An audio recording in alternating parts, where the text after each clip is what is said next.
Юнусбек Евкуров посетил ряд объектов в Сунже, ознакомился с эскизами озеленения и благоустройства дороги на аэропорт. Затем глава побывал на участке, где планируется построить здание для регионального ФОМСа.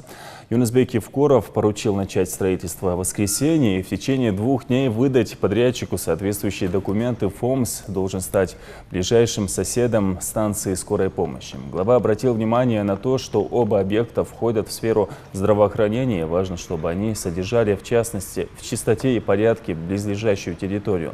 Более критичным разговор получился в районе новых многоквартирных домов, где проблемы сейчас начали возникать по работе очистных сооружений. По словам специалистов, они не работают на должном уровне. На этом примере глава поручил правительству до 10 октября проверить функционирование всех очистных сооружений в республике и выявить все нарушения. В данном случае в Сунже комиссии необходимо в течение нескольких дней выявить все недочеты и разработать предложения по их устранению.